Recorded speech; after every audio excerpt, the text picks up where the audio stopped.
નમસ્કાર, હું છું ધ્વની રોહિણી. સ્વાગત છે આપનું આપની ચેનલ એબીપી અસ્મિતામાં. સમાચારો ઉપર નજર કરીશું. 10 જૂન સુધી રાજ્યના કેટલાક વિસ્તારોમાં ગાજવીજ સાથે હળવાથી મધ્યમ વરસાદની હવામાન વિભાગે કરી છે આગાહી.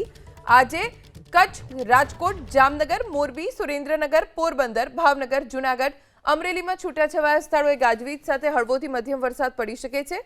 ઉત્તર, દક્ષિણ અને મધ્ય ગુજરાતના તમામ જિલ્લામાં અમુક સ્થળે ગાજવીજ સાથે મધ્યમ વરસાદ પડવાની આગાહી છે. જ્યારે સંઘ પ્રદેશ દીવમાં પણ હળવો વરસાદ વરસી શકે છે.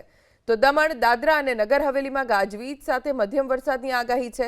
અપર એર સાયક્લોનિક સર્ક્યુલેશનની અસરથી અમદાવાદમાં 3 દિવસ સુધી ધૂળની ડમરી સાથે વરસાદ પડશે. સાથે મોટાભાગના વિસ્તારોમાં વાદળછાયું વાતાવરણ રહેશે. બુધવારે અમદાવાદ શહેરનું મહત્તમ તાપમાન 37.5 ડિગ્રી, લઘુત્તમ 25.7 ડિગ્રી તાપમાન રહ્યું. નમસ્કાર, હું છું ધ્વની રોહિણી. સ્વાગત છે આપનું આપની ચેનલ એબીપી અસ્મિતામાં. સમાચારો ઉપર નજર કરીશું. 10 જૂન સુધી રાજ્યના કેટલાક વિસ્તારોમાં ગાજવીજ સાથે હળવાથી મધ્યમ વરસાદની હવામાન વિભાગે કરી છે આગાહી.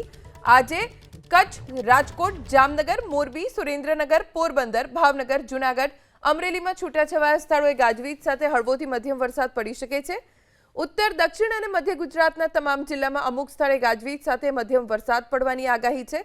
જ્યારે સંઘ પ્રદેશ દીવમાં પણ હળવો વરસાદ વરસી શકે છે. તો દમણ, દાદરા અને નગર હવેલીમાં ગાજવીજ સાથે મધ્યમ વરસાદની આગાહી છે. અપર એર સાયક્લોનિક સર્ક્યુલેશનની અસરથી અમદાવાદમાં 3 દિવસ સુધી ધૂળની ડમરી સાથે વરસાદ પડશે. સાથે મોટાભાગના વિસ્તારોમાં વાદળછાયું વાતાવરણ રહેશે. બુધવારે અમદાવાદ શહેરનું મહત્તમ તાપમાન 37.5 ડિગ્રી, લઘુત્તમ 25.7 ડિગ્રી તાપમાન રહ્યું.